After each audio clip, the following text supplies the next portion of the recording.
vois, autant depuis le début de ta chaîne, j'ai toujours un truc à dire. Autant là, ton histoire de nain et ton histoire de cadavre, moi je suis sans voix.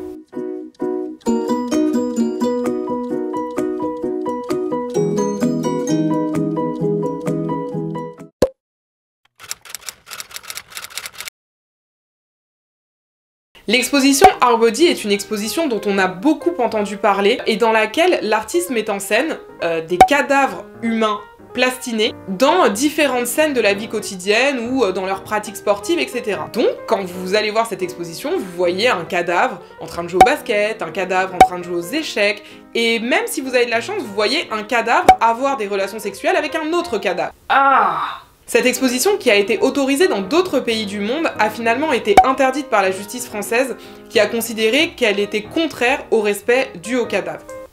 Je vais me permettre de poser 2 questions très rapides. Première question, où est-ce que le mec est parti chercher ses cadavres? Deuxième question, est-ce que ça veut dire que le Louvre va devoir rendre les momies? Parce que les momies, c'est des cadavres aussi, hein.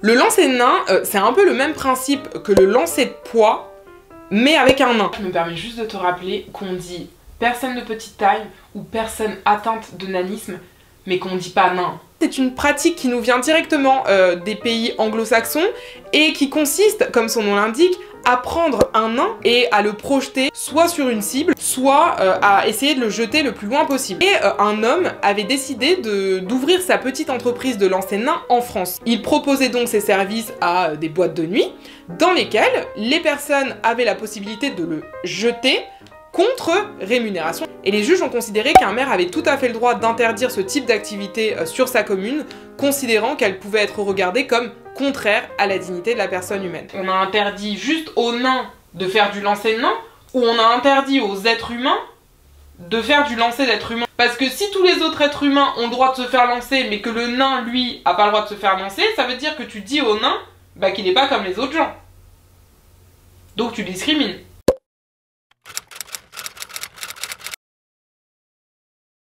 Les juges ont considéré à plusieurs reprises que le mari ou la femme d'une personne qui se livre à la prostitution pourrait être poursuivi et condamné pour proxénétisme s'il ne parvient pas à rapporter la preuve que le niveau de vie qui est le sien est permis par ses propres ressources et non pas par les revenus de sa femme. Autrement dit, si vous êtes marié avec une personne qui se livre à la prostitution et que vous la coulez douce quand la personne en question, elle, va travailler tous les jours, vous pouvez être poursuivi pour proxénétisme. Et ça, on peut pas le généraliser à tous les hommes, parce que ça serait pas mal qu'un jour ils comprennent que c'est à eux de prendre soin de nous, en fait.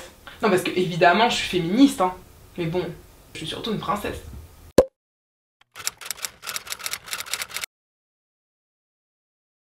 On se souvient qu'il y a quelques années, Michael Jackson disparaissait et que ce fait avait profondément atteint un grand nombre de personnes peuplant cette terre. Et à la suite de la condamnation aux États-Unis de son médecin pour homicide involontaire, un certain nombre de fans français avaient décidé eux aussi d'engager la responsabilité en France du médecin et de demander indemnisation pour le préjudice moral qui était le leur. Et bien en 2014, la justice française a accordé à 5 de ces demandeurs une indemnisation à hauteur de 1 € de dommages et intérêts symboliques. Les juges ont en effet considéré que les admirateurs qui étaient parvenus à rapporter la preuve de leur préjudice et de leur souffrance par des certificats médicaux devaient pouvoir obtenir 7 € symboliques. Ça, tu vois, c'est intéressant. Ça veut dire que si un jour Booba venait à mourir parce qu'un ennemi à lui l'aurait tué, j'aurais droit moi aussi à mes 1 €.